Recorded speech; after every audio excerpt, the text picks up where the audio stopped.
ਵਾਹਿਗੁਰੂ ਸਾਹਿਬ ਜੀ। ਦੰਡੋਤ ਵੰਦਨ ਕਵਾਰ ਸਰਬ ਕਲਾ ਸਮਰੱਥ, ਡੋਲਣ ਤੇ ਰਾਖੋ ਪ੍ਰਭੂ ਨਾਨਕ ਦੇਵ ਹੱਥ। ਅਗਮ ਅਗੋਚਰ ਸੱਚ ਸਾਹਿਬ ਮੇਰਾ, ਨਾਨਕ ਬੋਲੇ ਬੁਲਾਇਆ ਤੇਰਾ। ਬੇਸ਼ੁਮਾਰ ਅਥਾਹ ਗਣਤ ਅਤੁਲੈ,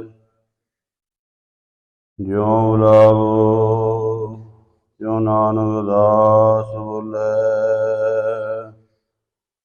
ਸਤਿਨਾਮ ਸ੍ਰੀ ਵਾਹਿਗੁਰੂ ਸਾਹਿਬ ਜੀ। ਗੌਂਡ ਭੈਰੋ ਭੂਤ ਸੀਤਲਾ ਧਾਵੈ, ਖਰ ਵਾਹਨ ਓਸ਼ਾਰ ਉਡਾਵੈ। ਹਉ ਤੋ ਏਕ ਰਮਈਆ ਲੈਹੋ,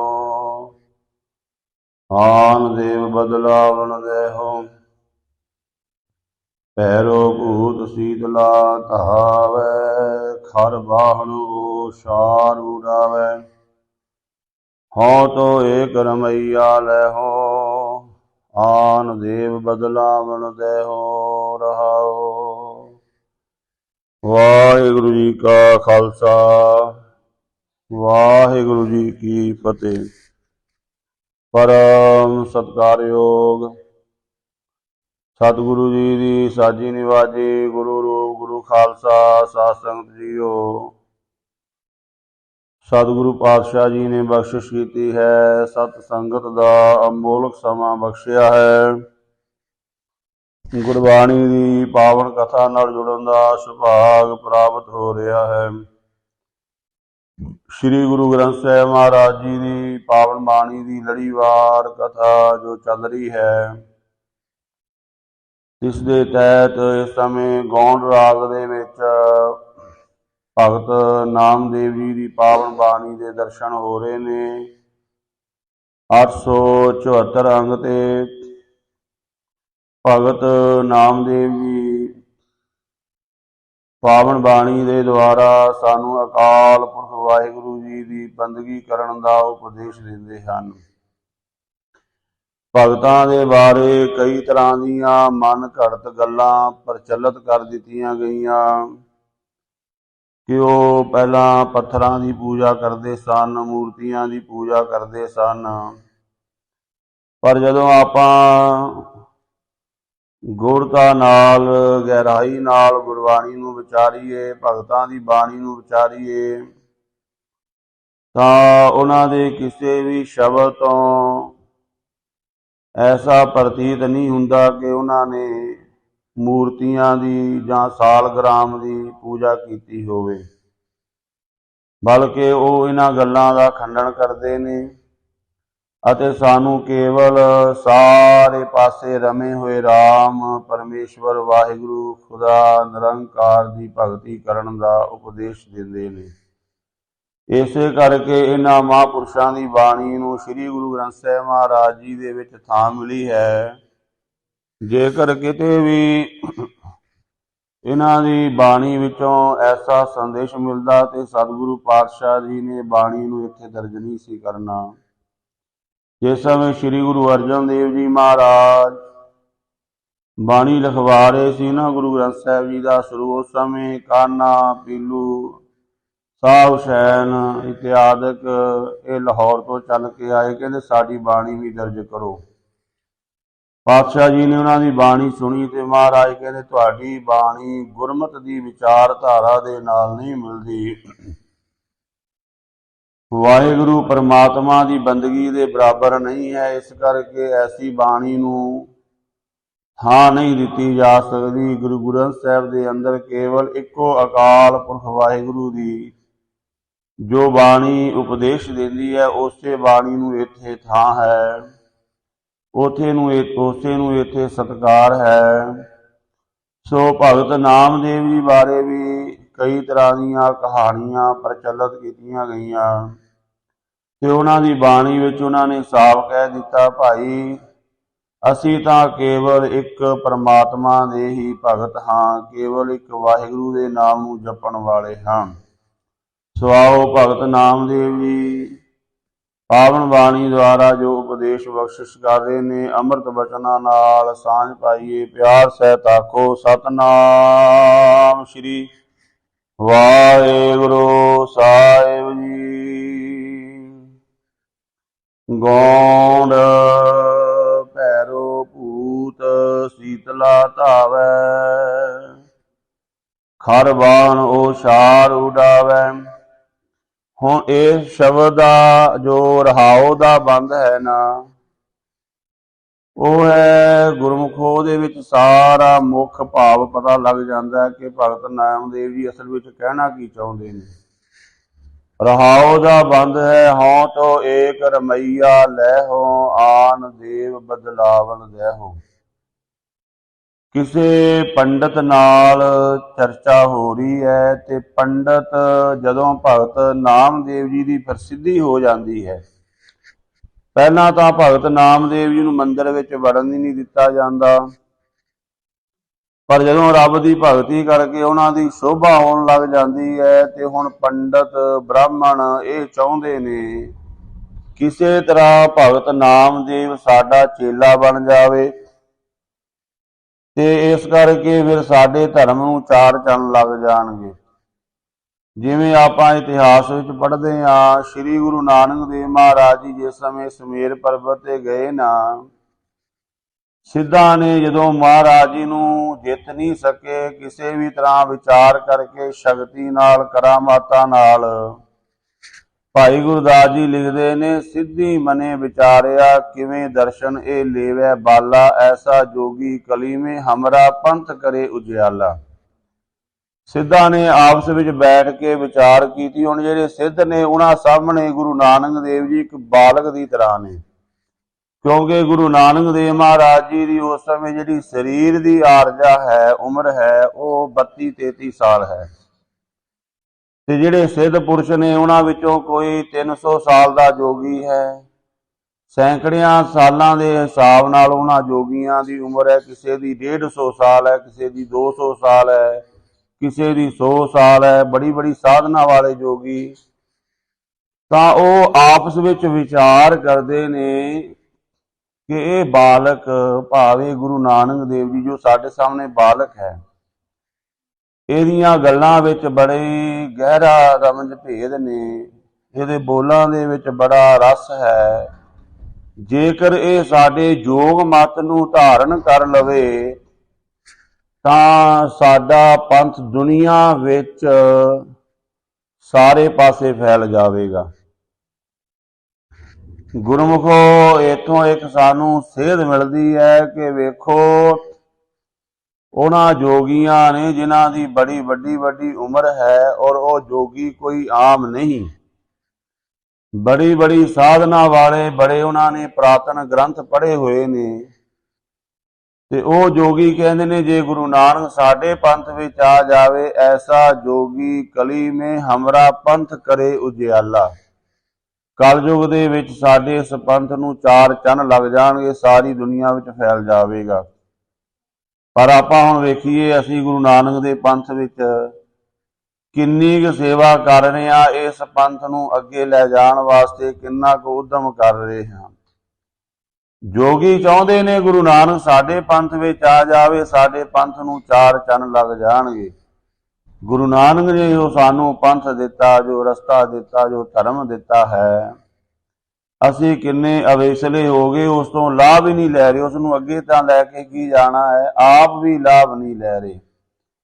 ਸੋ ਰਹੋ ਵਿਚਾਰ ਇਸ ਤਰ੍ਹਾਂ। ਇਹ ਪੰਡਤ ਬ੍ਰਾਹਮਣ ਜਦੋਂ ਭਗਤ ਨਾਮਦੇਵ ਜੀ ਦੇ ਬੋਲਾਂ ਤੋਂ ਦੁਨੀਆ ਮੁਅੱਸਰ ਹੋਣ ਲੱਗ ਪਈ, ਦੁਨੀਆ ਜਿਹੜੀ ਹੈ ਉਹ ਜੁੜਨ ਲੱਗ ਪਈ, ਤਾਂ ਉਹਨਾਂ ਨੇ ਆਖਿਆ ਭਗਤ ਨਾਮਦੇਵ ਜੀ ਨੂੰ ਕਿਸੇ ਤਰ੍ਹਾਂ ਆਪਣੇ ਮੱਤ ਵਿੱਚ ਲੈ ਆਈਏ। ਤਾਂ ਭਗਤ ਨਾਮਦੇਵ ਜੀ ਨੂੰ ਕਹਿਣ ਲੱਗੇ ਆ ਕੇ ਵੀ ਤੁਸੀਂ ਏਦਾਂ ਕਰੋ, ਭੈਰੋ ਦੀ ਪੂਜਾ ਕਰਿਆ ਕਰੋ, ਕਦੇ ਕਿਸੇ ਦੇਵਤੇ ਦੀ, ਕਦੇ ਕਿਸੇ ਦੀ। ਤਾਂ ਭਗਤ ਨਾਮਦੇਵ ਜੀ ਕਹਿੰਦੇ, ਭਲਿਓ ਹਉ ਤੋ ਏਕ ਰਮਈਆ ਲੈਹੋ, ਮੈਂ ਤਾਂ ਇੱਕ ਰੱਬ ਦਾ ਹੀ ਨਾਮ ਜਪਦਾ ਹਾਂ। ਆਨ ਦੇਵ ਬਦਲਾਵਨ ਦੇਹੋ, ਉਹਦੇ ਬਦਲੇ ਸਾਰੇ ਆਪਣੇ ਦੇਵਤੇ ਲੈ ਜਾਓ। ਭਾਵ ਮੈਨੂੰ ਕਿਸੇ ਦੇਵਤੇ ਦੇ ਨਾਮ ਜਪਣ ਦੀ ਲੋੜ ਨਹੀਂ ਹੈ, ਕਿਉਂਕਿ ਮੇਰੇ ਕੋਲ ਪਹਿਲਾਂ ਹੀ ਪਰਮੇਸ਼ਵਰ ਵਾਹਿਗੁਰੂ ਨਿਰੰਕਾਰ ਦਾ ਨਾਮ ਹੈ, ਜੋ ਸਾਰੇ ਰਮਿਆ ਹੋਇਆ ਹੈ।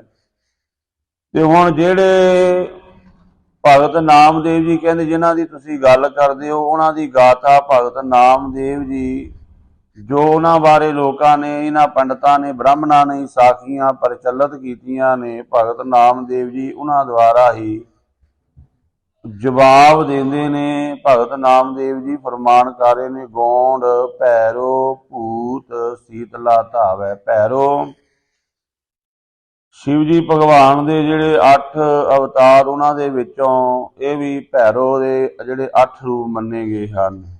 ਭੈਰੋ ਦੀ ਸਵਾਰੀ ਕਾਲੇ ਕੁੱਤੇ ਦੀ ਮੰਨੀ ਗਈ ਹੈ। ਭੈਰੋ ਭੂਤ ਸੀਤਲਾ ਧਾਵੈ, ਸੀਤਲਾ ਜਿਹੜੀ ਦੇਵੀ ਹੈ ਉਹਦੀ ਸਵਾਰੀ ਗਧੇ ਦੀ ਮੰਨੀ ਗਈ ਹੈ। ਖਰ ਬਾਣ ਉਹ ਛਾਰ ਉਡਾਵੈ।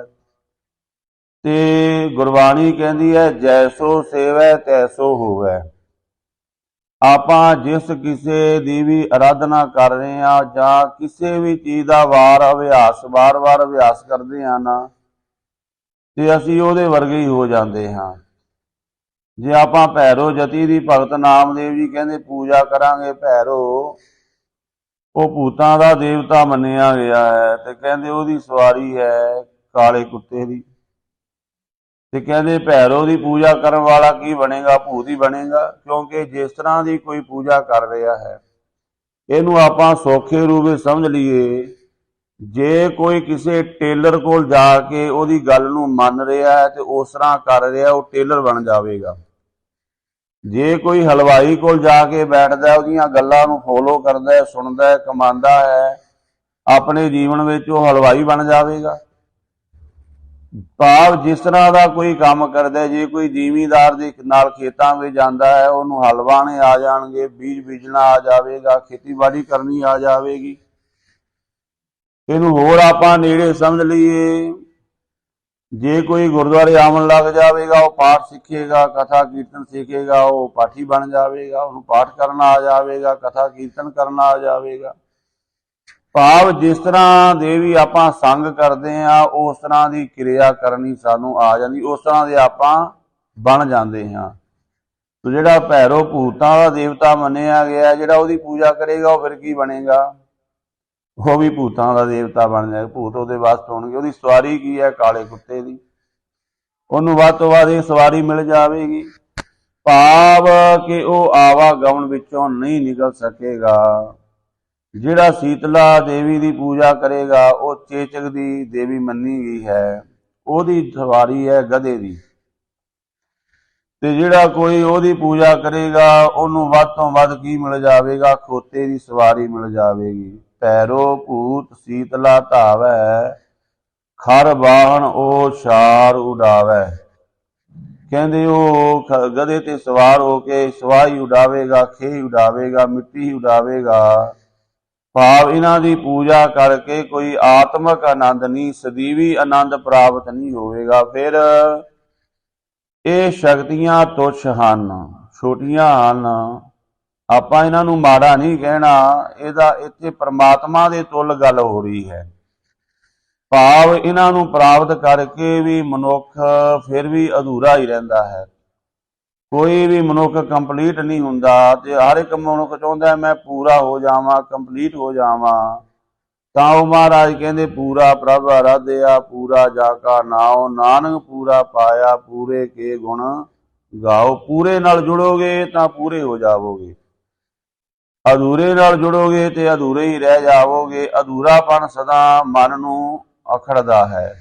ਜਿਵੇਂ ਅਧੂਰਾ ਘਰ ਬਣਿਆ ਹੋਵੇ ਤੇ ਬੰਦੇ ਦੇ ਮਨ ਵਿੱਚ ਉਹ ਸਦਾ ਗੱਲ ਰਹਿੰਦੀ, ਮੇਰਾ ਘਰ ਇਸ ਪੱਖ ਤੋਂ ਅਧੂਰਾ ਹੈ।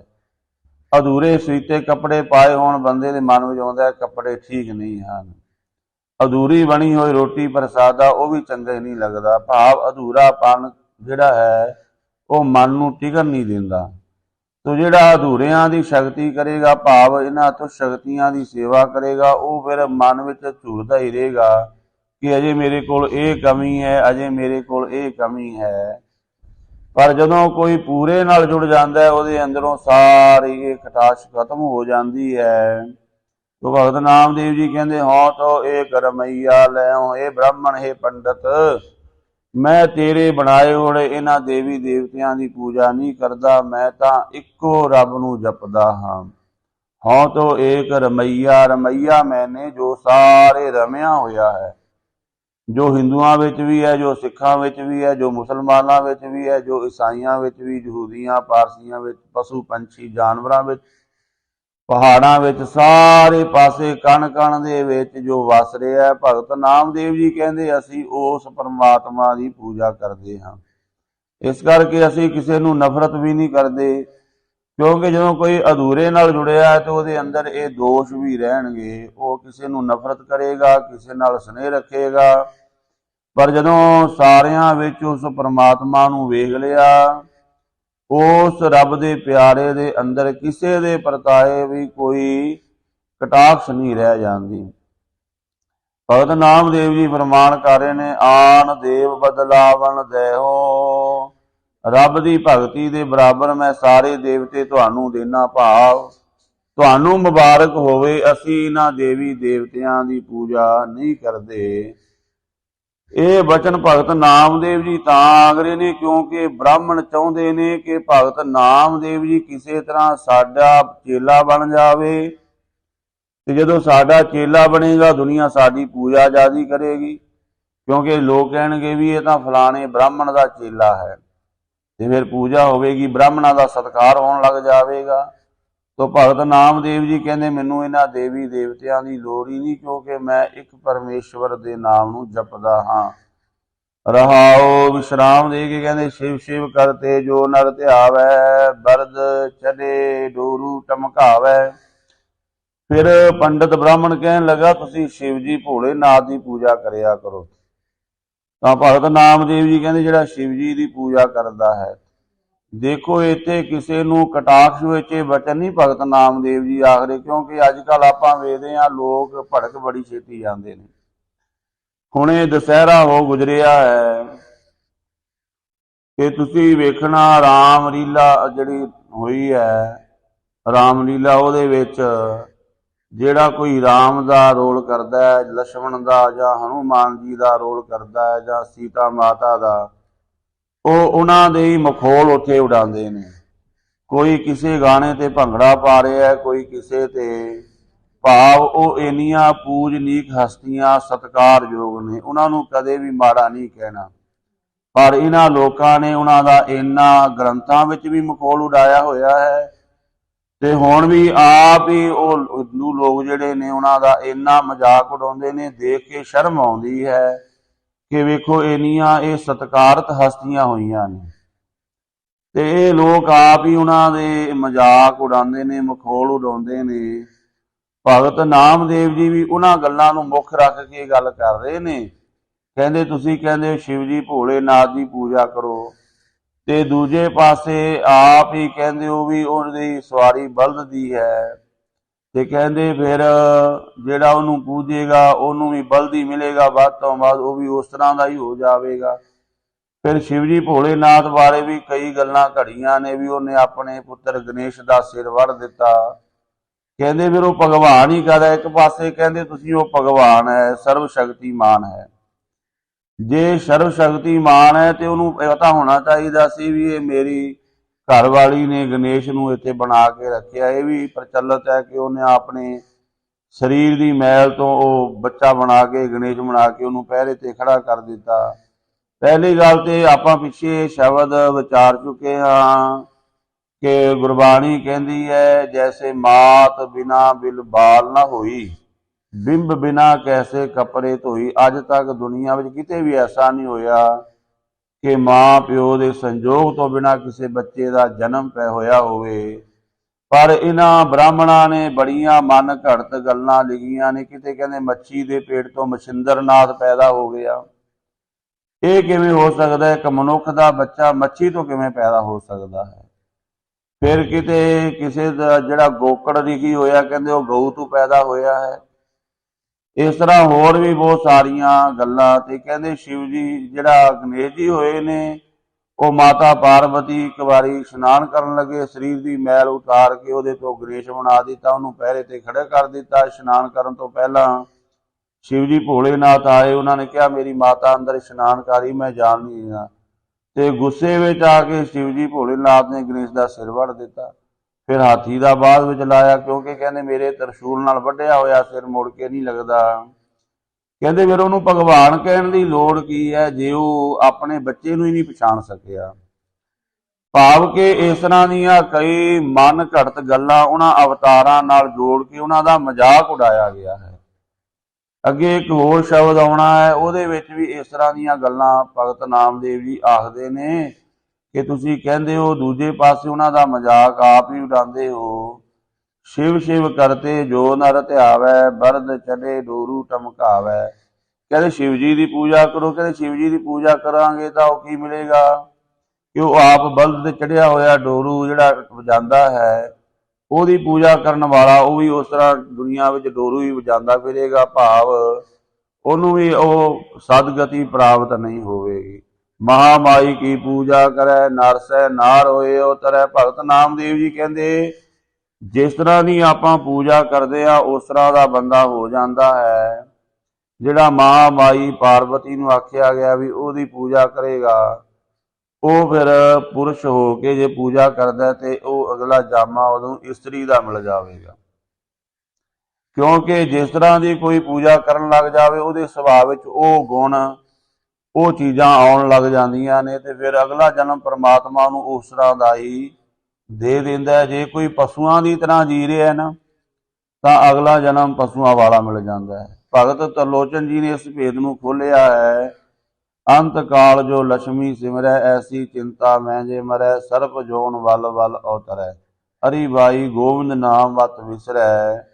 ਫਿਰ ਉਹ ਕਹਿੰਦੇ ਕਿ ਜਿਹੜਾ ਕੋਈ ਅੰਤ ਕਾਲ ਜੋ ਮੰਦਰ ਸਿਮਰੈ, ਐਸੀ ਚਿੰਤਾ ਮੈਂ ਜੇ ਮਰੈ। ਪ੍ਰੇਤ ਜੋਨ ਵੱਲ ਵੱਲ ਅਵਤਰੈ।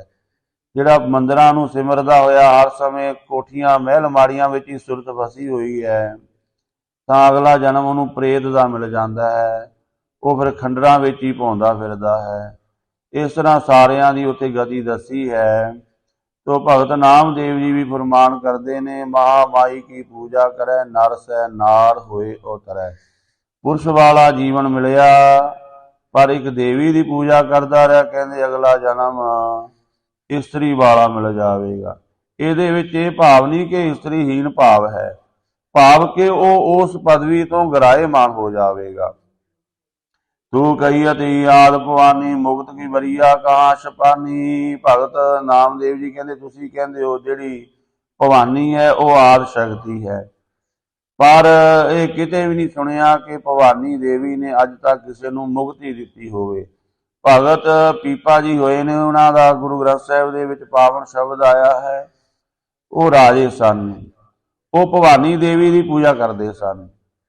ਬਹੁਤ ਸਮਾਂ ਉਹਨਾਂ ਨੇ ਪੂਜਾ ਕੀਤੀ। ਉਹਨਾਂ ਦੇ ਕੋਲ ਕੋਈ ਤੱਤ ਵਿੱਚ ਮਹਾਂਪੁਰਖ ਆਏ ਨੇ ਬੜੇ ਭਾਵ ਨਾਲ, ਕਿਉਂਕਿ ਰਾਜਾ ਹੋਣ ਦੇ ਬਾਵਜੂਦ ਇਹ ਬੜਾ ਭਗਤ ਸੇਵਾ ਕਰਨ ਵਾਲਾ ਸੀ। ਮਹਾਂਪੁਰਸ਼ਾਂ ਦੀ ਸੇਵਾ ਕੀਤੀ। ਉਹਨਾਂ ਨੇ ਪੁੱਛਿਆ ਵੀ ਰੱਬ ਦਾ ਨਾਮ ਜਪਣਾ, ਕਹਿੰਦੇ ਮੈਂ ਤਾਂ ਭਵਾਨੀ ਦੀ ਪੂਜਾ ਕਰਦਾ ਹਾਂ। ਕਹਿੰਦੇ ਭਾਈ ਉਹ ਭਵਾਨੀ ਜਾਂ ਦੇਵੀ ਦੇਵਤੇ ਮਾੜੇ ਨਹੀਂ, ਪਰ ਇਹਨਾਂ ਦੀ ਪੂਜਾ ਨਹੀਂ ਕਰਨੀ, ਕਿਉਂਕਿ ਇਹ ਰੱਬ ਨਹੀਂ ਹਨ, ਇਹ ਮੁਕਤੀ ਨਹੀਂ ਦੇ ਸਕਦੇ। ਇਹਨਾਂ ਦੀ ਪੂਜਾ ਕਰਨ ਨਾਲ ਥੋੜੋ ਪਦਾਰਥ ਮਿਲ ਜਾਂਦੇ ਨੇ, ਦੁਨੀਆ ਦੇ ਹੋਰ ਚੀਜ਼ਾਂ ਮਿਲ ਜਾਂਦੀਆਂ ਨੇ, ਪਰ ਮੁਕਤੀ ਨਹੀਂ। ਮੁਕਤੀ ਕੇਵਲ ਪਰਮੇਸ਼ਵਰ ਦੇ ਨਾਮ ਨਾਲ ਹੀ ਮਿਲਦੀ ਹੈ। ਤਾਂ ਉਸ ਸਮੇਂ ਕਹਿੰਦੇ ਫਿਰ ਭਗਤ ਪੀਪਾ ਜੀ ਨੇ ਕਹਿੰਦੇ ਆਪਣੇ ਇਹਨਾਂ ਲਿਖਿਆ ਆਉਂਦਾ ਕਿ ਉਹਨਾਂ ਨੇ ਭਵਾਨੀ ਦੇਵੀ ਨੂੰ ਪ੍ਰਗਟ ਕੀਤਾ ਤੇ ਪੁੱਛਿਆ ਮਾਤਾ ਮੈਨੂੰ ਮੁਕਤੀ ਚਾਹੀਦੀ ਹੈ। ਤਾਂ ਕਹਿੰਦੇ ਉਹ ਕਹਿਣ ਲੱਗੀ ਵੀ ਮੈਂ ਤੈਨੂੰ ਪਦਾਰਥ ਦੇ ਸਕਦੀ ਹਾਂ, ਹੋਰ ਇਹਦੀਆਂ ਸਿੱਧੀਆਂ ਦੇ ਸਕਦੀ ਹਾਂ, ਮੁਕਤੀ ਤਾਂ ਪਰਮੇਸ਼ਵਰ ਦੇ ਨਾਮ ਨੂੰ ਹੀ ਜਪ ਕੇ ਮਿਲੇਗੀ। ਉਹ ਪੂਰਨ ਪੁਰਖਾਂ ਕੋਲੋਂ ਮਿਲਦਾ ਹੈ। ਜਿਸ ਵਖਰ ਕੋ ਲੈਣ ਤੂੰ ਆਇਆ, ਰਾਮ ਨਾਮ ਸੰਤਨ ਘਰ ਪਾਇਆ। ਤਾਂ ਫਿਰ ਭਗਤ ਪੀਪਾ ਜੀ ਦੁਬਾਰਾ ਉਹਨਾਂ ਮਹਾਂਪੁਰਸ਼ਾਂ ਕੋਲ ਗਏ, ਜਾ ਕੇ ਨਾਮ ਦੀ ਮੰਗ ਕੀਤੀ। ਉਸ ਦਿਨ ਤੋਂ ਉਹਨਾਂ ਨੇ ਭਵਾਨੀ ਦੇਵੀ ਦੀ ਪੂਜਾ ਛੱਡ ਕੇ ਫਿਰ ਰੱਬ ਦਾ ਨਾਮ ਜਪਿਆ। ਕਿਉਂਕਿ ਭਵਾਨੀ ਦੇਵੀ ਵੀ ਮੁਕਤੀ ਨਹੀਂ ਦੇ ਸਕਦੀ, ਕੋਈ ਵੀ ਦੇਵੀ ਦੇਵਤਾ ਮੁਕਤੀ ਨਹੀਂ ਦੇ ਸਕਦਾ। ਮੁਕਤੀ ਵਾ ਸਾਰੇ ਪਦਾਰਥ ਪਰਮੇਸ਼ਵਰ ਦੇ ਨਾਮ ਨੂੰ ਜਪ ਕੇ ਹੀ ਪ੍ਰਾਪਤ ਹੁੰਦੇ ਨੇ। ਗੁਰਮਤਿ ਰਾਮ ਨਾਮ ਗਹੋ ਮੀਤਾ, ਪਰਨਵੈ ਨਾਮਾ ਇਉ ਕਹਿ ਗੀਤਾ। ਭਗਤ ਨਾਮਦੇਵ ਜੀ ਗੁਰਮਤਿ ਗੁਰੂ ਦੀ ਮੱਤ ਦਾ ਉੱਚਾ ਉਪਦੇਸ਼ ਦਿੰਦੇ ਨੇ। ਕਹਿੰਦੇ ਭਾਈ ਰੱਬ ਦਾ ਨਾਮ ਜਪਿਆ ਕਰੋ ਗੁਰੂ ਦੀ ਮੱਤ ਲੈ ਕੇ, ਪਰਮੇਸ਼ਵਰ ਦਾ ਨਾਮ ਜਪੋ। ਗੁਰਮਤਿ ਰਾਮ ਨਾਮ ਗਹੋ ਮੀਤਾ, ਗੁਰੂ ਦੀ ਮੱਤ ਲੈ ਕੇ ਰੱਬ ਦਾ ਨਾਮ ਜਪੋ। ਹੇ ਮਿੱਤਰੋ, ਉਹਨਾਂ ਪੰਡਤਾਂ ਨੂੰ ਵੀ ਭਗਤ ਨਾਮਦੇਵ ਜੀ ਕਹਿ ਰਹੇ ਨੇ, ਪਰਨਵੈ ਨਾਮਾ ਇਉ ਕਹਿ ਗੀਤਾ। ਗੀਤਾ ਦਾ ਵੀ ਜਿਹੜਾ ਸਾਰ ਤੱਤ ਹੈ, ਭਾਗਵਤ ਗੀਤਾ, ਉਹ ਵੀ ਇਹੀ ਕਹਿੰਦੀ ਹੈ ਕਿ ਉਸ ਰੱਬ ਨੂੰ ਜਪੋ ਜੋ ਕਣ ਕਣ ਦੇ ਵਿੱਚ ਵਸਿਆ ਹੋਇਆ ਹੈ। ਬੜੀ ਨਿਮਰਤਾ ਨਾਲ ਭਗਤ ਨਾਮਦੇਵ ਜੀ ਕਹਿੰਦੇ ਭਾਈ ਇਨੀ ਦੇਵੀ ਦੇਵਤਿਆਂ ਦੀ ਪੂਜਾ ਨਹੀਂ ਕਰਨੀ, ਪਰਮੇਸ਼ਵਰ ਦੇ ਨਾਮ ਨੂੰ ਜਪਣਾ ਕਰੋ, ਵਾਹਿਗੁਰੂ ਦੇ ਨਾਮ ਨੂੰ ਜਪਣਾ ਕਰੋ। ਇਸ ਤਰ੍ਹਾਂ ਭਗਤ ਨਾਮਦੇਵ ਜੀ ਪਾਵਨ ਬਾਣੀ ਦੁਆਰਾ ਉਪਦੇਸ਼ ਬਖਸ਼ਿਆ ਹੈ। ਬਿਲਾਵਲ ਗੌਂਡ ਅਗਲੇਰਾ ਸ਼ਬਦ ਵੀ ਇਸੇ ਪ੍ਰਥਾਏ ਹੈ। ਭਗਤ ਨਾਮਦੇਵ ਜੀ ਇਹ ਜਿਹੜਾ ਤੇ ਬਿਲਾਵਲ ਗੌਂਡ ਦੋ ਰਾਗ ਮਿਸ਼ਰਤ ਹੋ ਗਏ ਨੇ। ਜਦੋਂ ਇਹ ਸ਼ਬਦ ਨੂੰ ਗਾਣਾ ਹੈ ਸੁਰ ਤਾਲ ਦੇ ਮੁਤਾਬਕ ਇਹਨੂੰ ਦੂਜੇ ਘਰ ਵਿੱਚ ਹੀ ਗਾਣਾ ਹੈ, ਪਰ ਇਹ ਬਿਲਾਵਲ ਤੇ ਗੌਂਡ ਦੋ ਰਾਗਾਂ ਨੂੰ ਮਿਲਾ ਕੇ ਗਾਣਾ ਹੈ। ਆਜ ਨਾਮੇ ਵੀਟੁਲ ਦੇਖਿਆ ਮੂਰਖ ਕੋ ਸਮਝਾਊ ਰੇ, ਪਹਿਲੀ ਪੰਕਤੀ ਹੀ ਰਾਓ ਦਾ ਬੰਦ ਹੈ। ਭਗਤ ਨਾਮਦੇਵ ਜੀ ਕਹਿੰਦੇ ਅੱਜ ਮੈਂ ਰੱਬ ਵੇਖ ਲਿਆ। ਅੱਜ ਦਾ ਭਾਵ ਹੈ ਇਸ ਮਨੁੱਖਾ ਜਨਮ ਦੇ ਵਿੱਚ। ਐ ਦੁਨੀਆ ਦੇ ਲੋਕੋ, ਮੈਂ ਇਸ ਮਨੁੱਖਾ ਜਨਮ ਵਿੱਚ ਜੋ ਅੱਜ ਸਾਡੇ ਕੋਲ ਕੀ ਹੈ ਮਨੁੱਖਾ ਦੇਹੀ, ਕਹਿੰਦੇ ਮੈਂ ਆਪਣੇ ਜੀਵਨ ਵਿੱਚ ਰੱਬ ਵੇਖ ਲਿਆ ਹੈ, ਕਣ ਕਣ ਵਿੱਚ ਵਸਦਾ ਆਇਆ। ਐ ਮੂਰਖੋ, ਇਸ ਗੱਲ ਨੂੰ ਸਮਝਣਾ ਕਰੋ, ਕਿਉਂਕਿ ਭਗਤ ਨਾਮਦੇਵ ਜੀ ਦੇ ਕੋਲ ਅਕਸਰ ਜਿਹੜੇ ਹੰਕਾਰੀ ਵਿਦਵਾਨ ਹੁੰਦੇ ਸੀ ਇਸ ਤਰ੍ਹਾਂ ਦੀ ਚਰਚਾ ਕਰਨ ਵਾਸਤੇ ਆ ਜਾਂਦੇ ਸਨ। ਜਿਹੜੇ ਰੱਬੀ ਰਸ ਵਾਲੇ ਹੁੰਦੇ ਨੇ ਉਹ ਚਰਚਾ ਵਿੱਚ ਨਹੀਂ ਪੈਂਦੇ, ਵਾਦ ਵਿੱਚ ਨਹੀਂ ਪੈਂਦੇ, ਭਾਵੇਂ ਉਹ ਕੋਈ ਪੰਡਤ ਹੈ, ਭਾਵੇਂ ਕਾਜੀ ਹੈ, ਭਾਵੇਂ ਕੋਈ ਮੁੱਲਾ ਹੈ। ਜਿਹੜਾ ਰੱਬ ਦੇ ਨਾਮ ਦਾ ਰਸ ਲੈਣ ਵਾਲਾ ਹੈ ਨਾ, ਉਹ ਕਿਸੇ ਵੀ ਧਰਮ ਦਾ ਹੋਵੇ, ਉਹ ਵਾਦ ਵਿੱਚ ਨਹੀਂ ਪੈਂਦਾ, ਉਹ ਆਪਣੀ ਬੰਦਗੀ ਕਰੀ ਜਾਂਦਾ ਹੈ। ਪਰ ਕਈ ਮੂਰਖ ਲੋਕ ਹੁੰਦੇ ਨੇ, ਸਾਰੇ ਧਰਮਾਂ ਵਿੱਚ ਹੁੰਦੇ ਨੇ, ਆਪਾਂ ਇਹ ਨਹੀਂ ਕਹਿੰਦੇ ਸਾਡੇ ਧਰਮ ਵਿੱਚ ਨਹੀਂ, ਉਹਨਾਂ ਦਾ ਕੰਮ ਹੁੰਦਾ ਕੋਈ ਨਾ ਕੋਈ ਇਦਾਂ ਦੀ ਗੱਲ ਫੜ ਕੇ ਵਿਵਾਦ ਹੀ ਖੜਾ ਕਰਨਾ ਹੁੰਦਾ ਹੈ, ਕਲੇਸ਼ ਹੀ ਖੜਾ ਕਰਨਾ ਹੁੰਦਾ। ਨਹੀਂ ਜੀ ਇਦਾਂ ਨਹੀਂ, ਇਦਾਂ ਤਾਂ ਭਗਤ ਨਾਮਦੇਵ ਜੀ ਸਾਹਮਣੇ ਇਸ ਤਰ੍ਹਾਂ ਦੇ ਮੂਰਖ, ਉਹ ਬ੍ਰਾਹਮਣ ਹੰਕਾਰੀ ਜਿਹੜੇ ਸਨ, ਜਿਨ੍ਹਾਂ ਨੂੰ ਆਪਣੇ ਵੇਦਾਂ ਦੇ ਪੜ੍ਹਨ ਦਾ ਹੰਕਾਰ ਸੀ, ਭਗਤ ਨਾਮਦੇਵ ਜੀ ਕਹਿੰਦੇ ਅਸੀਂ ਤਾਂ ਅੱਜ ਭਾਵ ਇਸ ਮਨੁੱਖਾ ਜਨਮ ਦੇ ਵਿੱਚ ਰੱਬ ਵੇਖ ਲਿਆ। ਮੂਰਖੋ, ਤੁਸੀਂ ਬੜੀਆਂ ਮਨ ਘੜਤ ਗੱਲਾਂ ਘੜ ਕੇ ਧਰਮ ਨਾਲ ਜੋੜ ਦਿੱਤੀਆਂ ਤੇ ਰੱਬ ਦਾ ਦਰਸ਼ਨ ਨਹੀਂ ਕਰ ਸਕੇ। ਰਹਾਓ ਵਿਸ਼ਰਾਮ ਦੇ ਕੇ ਕਹਿੰਦੇ ਮੈਂ ਤੁਹਾਨੂੰ ਸਮਝਾਉਂਦਾ ਹਾਂ। ਪਾਂਡੇ ਤੁਮਰੀ ਗਾਇਤਰੀ ਲੋਧੇ ਕਾ ਕੇ ਦਿਖਾਤੀ ਥੀ, ਲੈ ਕਰ ਠੇਗਾ ਟਗਰੀ ਤੋਰੀ, ਲਾਂਗਤ ਜਾਤੀ ਦੀ। ਹੇ ਪਾਂਡੇ, ਹੇ ਪੰਡਤ, ਹੇ ਬ੍ਰਾਹਮਣ, ਤੁਸੀਂ ਗਾਇਤਰੀ ਮੰਤਰ ਨੂੰ ਬਹੁਤ ਵੱਡਾ ਕਹਿੰਦੇ ਹੋ। ਗਾਇਤਰੀ ਮੰਤਰ 32 ਅੱਖਰਾਂ ਦਾ ਸੀ ਪਹਿਲਾਂ, ਫਿਰ ਕਹਿੰਦੇ ਵਿਸ਼ਵਾਮਿੱਤਰ ਜਿਹੜਾ ਵਿਸ਼ਿਸ਼ਟ ਜਿਹੜੇ ਹੋਏ ਨੇ ਉਹਨਾਂ ਨੇ ਇਹਦੀ ਲੱਤ ਤੋੜ ਦਿੱਤੀ, ਇਹਦੇ ਵਿੱਚੋਂ 8 ਅੱਖਰ ਕੱਢ ਦਿੱਤੇ ਤੇ 24 ਅੱਖਰਾਂ ਦਾ ਹੁਣ ਗਾਇਤਰੀ ਮੰਤਰ ਰਹਿ ਗਿਆ ਹੈ। ਪਰ ਇੱਥੇ ਜਿਹੜੀ ਸਾਖੀ ਆ ਰਹੀ ਹੈ ਉਹਦੇ ਬਾਰੇ ਜ਼ਿਕਰ ਆਉਂਦਾ ਹੈ ਕਿ ਇਹ ਬ੍ਰਹਮਾ ਦੀ ਇਸਤਰੀ ਮੰਨੀ ਗਈ। ਗਾਇਤਰੀ, ਸਵਿਤਰੀ ਤੇ ਸੁਰਸਤੀ, 3 ਇਸਤਰੀਆਂ ਬ੍ਰਹਮਾ ਦੀਆਂ। ਕਿਸੇ ਕਾਰਨ ਇਹਨਾਂ ਦਾ ਆਪਸ ਵਿੱਚ ਝਗੜਾ ਹੋ ਗਿਆ। ਉਹਦੇ ਵਿੱਚ ਜਿਹੜੀ ਗਾਇਤਰੀ ਹੈ ਇਹਨੇ ਜਿਆਦੀ ਉਹਨਾਂ ਨੂੰ ਬਚਨ ਕਹਿ ਦੇ ਕੋਈ ਮਾੜੇ ਚੰਗੇ, ਉਹਨਾਂ ਨੇ ਬ੍ਰਹਮਾ ਜੀ ਕੋਲ ਸ਼ਿਕਾਇਤ ਕੀਤੀ। ਬ੍ਰਹਮਾ ਜੀ ਨੇ ਗਾਇਤਰੀ ਨੂੰ ਸ਼ਰਾਪ ਦੇ ਕੇ ਕਿਹਾ ਜਾ ਧਰਤੀ ਤੇ ਪਸ਼ੂ ਜੂਨੀ ਹੋ ਕੇ ਵਰਤ। ਤਾਂ ਇਹ ਗਾਇਤਰੀ ਗਊ ਰੂਪ ਹੋ ਕੇ ਦਰਿਆ ਦੇ ਕੰਢੇ ਲੋਧੇ ਜ਼ਿਮੀਂਦਾਰ ਦੇ ਖੇਤ ਨੂੰ ਖਾ ਰਹੀ ਸੀ। ਉਹਦਾ ਨਾਮ ਲੋਧਾ ਸੀ। ਉਹਨੇ ਆ ਕੇ ਵੇਖਿਆ ਮੇਰੇ ਖੇਤ ਨੂੰ ਕੋਈ ਗਊ ਉਜਾੜ ਰਹੀ ਹੈ। ਉਹਨੇ ਡਾਂਗ ਲੈ ਕੇ ਉਸ ਗਊ ਦੀ ਲੱਤ ਤੋੜ ਦਿੱਤੀ। ਤਾਂ ਫਿਰ ਉਹ ਗਊ ਲੰਗੜੀ ਹੋ ਕੇ ਤੁਰ ਕੇ ਬੜਾ ਦੁੱਖ ਪਾ ਰਹੀ ਹੈ। ਕੌਣ ਹੈ? ਬ੍ਰਹਮਾ ਦੀ ਇਸਤਰੀ ਮੰਨਿਆ ਗਿਆ ਇਹਨੂੰ। ਤੇ ਭਗਤ ਨਾਮਦੇਵ ਜੀ ਕਹਿੰਦੇ ਇੱਕ ਪਾਸੇ ਤੁਸੀਂ ਕਹਿੰਦੇ ਹੋ ਗਾਇਤਰੀ ਮੰਤਰ ਬੜਾ ਉੱਚਾ ਹੈ, ਗਾਇਤਰੀ ਦੇਵੀ ਬੜੀ ਉੱਚੀ ਹੈ, ਪਰ ਇੱਕ ਪਾਸੇ ਉਹਦੀ ਇਸ ਤਰ੍ਹਾਂ ਦੀ ਸਾਖੀ ਘੜ ਦਿੱਤੀ ਨਾਲ, ਕਿਉਂਕਿ ਇਸ ਤਰ੍ਹਾਂ ਦੀਆਂ ਮਨ ਘੜਤ ਸਾਖੀਆਂ ਅਸਲ ਵਿੱਚ ਗੱਲ ਕੁਝ ਹੋਰ ਹੋਈ ਹੁੰਦੀ ਹੈ। ਪਰ ਉਹਨਾਂ ਨੂੰ ਪੰਡਤਾਂ ਨੇ, ਬ੍ਰਾਹਮਣਾਂ ਨੇ ਬੜਾ ਮਖੌਲ ਰੂਪ ਦੇ ਵਿੱਚ ਲੈ ਲੈ ਕੇ ਕੁਝ ਹੋਰ ਦਾ ਹੋਰ ਹੀ ਬਣਾ ਦਿੱਤਾ। ਜਿਵੇਂ ਆਰੰਭ ਵਿੱਚ ਬੇਨਤੀ ਕੀਤੀ ਹੈ, ਤੁਸੀਂ ਅੱਜ ਰਾਮ ਲੀਲਾ ਵੇਖਣ ਜਾਓ ਤੇ ਉਹਦੇ ਵਿੱਚ ਕੁਝ ਹੋਰ ਦਾ ਹੋਰ ਹੀ ਪੇਸ਼ ਕਰ ਦਿੱਤਾ ਜਾਂਦਾ ਹੈ। ਕੋਈ ਨਸ਼ਾ ਸ਼ਰਾਬ ਪੀ ਰਿਹਾ, ਕੋਈ ਬੀੜੀ ਪੀ ਰਿਹਾ, ਕੋਈ ਕੁਝ ਕਰਕੇ ਉਹ ਉਸ ਤਰ੍ਹਾਂ ਦੇ ਰੋਲ ਉੱਥੇ ਪਲੇ ਕਰ ਰਹੇ ਹਨ। ਸੋ ਭਗਤ ਨਾਮਦੇਵ ਜੀ ਕਹਿੰਦੇ, ਇੱਕ ਪਾਸੇ ਤੁਸੀਂ ਕਹਿੰਦੇ ਹੋ ਗੇਤਰੀ ਮੰਤਰ ਬੜਾ ਵੱਡਾ ਹੈ, ਇੱਕ ਪਾਸੇ ਕਹਿੰਦੇ ਹੋ ਲੋਧੇ ਜੀਵੀਦਾਰ ਨੇ ਇਹਦੀ ਲੱਤ ਤੋੜ ਦਿੱਤੀ। ਜਿਹਦੀ ਆਪਣੀ ਲੱਤ ਤੋੜ ਦਿੱਤੀ ਹੋਵੇ ਦੂਜੇ ਦੀ ਕਿੱਥੇ ਕਾਰਜ ਨੂੰ ਸਵਾਰ ਦੇਵੇਗਾ। ਜਿਹੜਾ ਆਪਣੀ ਰੱਖਿਆ ਨਹੀਂ ਕਰ ਸਕਿਆ ਉਹ ਗਾਇਤਰੀ ਮੰਤਰ ਤੁਹਾਡੀ ਕੀ ਰੱਖਿਆ ਕਰੇਗਾ। ਲੈ ਕਰ ਠੇਗਾ ਟਗਰੀ ਤੋਰੀ, ਲਾਂਗਤ ਲਾਂਗਤ ਜਾਤੀ ਦੀ। ਜ਼ਿਮੀਂਦਾਰ ਨੇ ਸੋਟਾ ਲੈ ਕੇ ਉਹਦੀ ਲੱਤ ਟੰਗ ਤੋੜ ਦਿੱਤੀ ਤੇ ਉਹ ਕਹਿੰਦੇ ਲੰਗੜਾ ਕੇ ਜਾ ਰਹੀ, ਭਾਵ ਉਹ ਪੂਰਾ ਫਲ ਨਹੀਂ ਦਿੰਦਾ ਮੰਤਰ। ਇਸ ਤਰ੍ਹਾਂ ਭਗਤ ਨਾਮਦੇਵ ਜੀ ਕਹਿੰਦੇ ਜੋ ਪੂਰਾ ਫਲ ਨਹੀਂ ਦਿੰਦਾ ਫਿਰ ਉਹਨੂੰ ਜਪਣ ਦਾ ਕੀ ਲਾਭ ਹੈ। ਸੋ ਇਸ ਤਰ੍ਹਾਂ ਇਹ ਸ਼ਬਦ ਦੀ ਬਾਕੀ ਵਿਚਾਰ ਆਪਾਂ ਆਉਣ ਵਾਲੇ ਸਮੇਂ ਅੰਦਰ ਕਰਾਂਗੇ। ਸਮੇਂ ਦੀ ਸਮਾਪਤੀ ਹੈ। ਭਗਤ ਨਾਮਦੇਵ ਜੀ ਇੱਥੇ ਕਿਸੇ ਨੂੰ ਹਾਸ-ਰਸ ਵਿੱਚ ਮਖੌਲ ਨਹੀਂ ਕਰ ਰਹੇ, ਨਾ ਉਹਨਾਂ ਨੂੰ ਮਾੜਾ ਕਹਿ ਰਹੇ ਨੇ। ਅਸਲ ਵਿੱਚ ਜਿਹੜਾ ਬ੍ਰਾਹਮਣ ਪਖੰਡ ਕਰਦਾ ਹੈ, ਜਿਹਨੇ ਇਸ ਤਰ੍ਹਾਂ ਦੀਆਂ ਉਹਨਾਂ ਅਵਤਾਰਾਂ ਬਾਰੇ ਜਾਂ ਮੰਤਰਾਂ ਬਾਰੇ ਕਹਾਣੀਆਂ ਘੜੀਆਂ ਨੇ, ਉਹਨਾਂ ਮੂਰਖ ਪੰਡਤਾਂ ਨੂੰ, ਹੰਕਾਰੀ ਪੰਡਤਾਂ ਨੂੰ ਭਗਤ ਨਾਮਦੇਵ ਜੀ ਉਪਦੇਸ਼ ਕਰ ਰਹੇ ਨੇ ਕਿ ਇਸ ਤਰ੍ਹਾਂ ਰੱਬ ਦੇ ਦਰਸ਼ਨ ਨਹੀਂ ਹੁੰਦੇ। ਜਿਹੜੇ ਕਰਮ ਕਾਂਡਾਂ ਵਿੱਚ ਤੁਸੀਂ ਆਪ ਵੀ ਪਏ ਹੋ ਤੇ ਦੁਨੀਆ ਨੂੰ ਵੀ ਉਲਝਾਇਆ ਹੋਇਆ ਹੈ। ਸੋ ਭਗਤ ਨਾਮਦੇਵ ਜੀ ਦਾ ਇਹ ਸ਼ਬਦ ਜਿਹੜਾ ਆਪਾਂ ਇਸ ਤੋਂ ਅੱਗੇ ਆਉਣ ਵਾਲੇ ਸਮੇਂ ਅੰਦਰ ਸਾਂਝ ਪਾਵਾਂਗੇ। ਹੋਈਆਂ ਭੁੱਲਾਂ ਦੀ ਖਿਮਾ। ਵਾਹਿਗੁਰੂ ਜੀ ਕਾ ਖਾਲਸਾ, ਵਾਹਿਗੁਰੂ ਜੀ ਕੀ ਫਤਿਹ।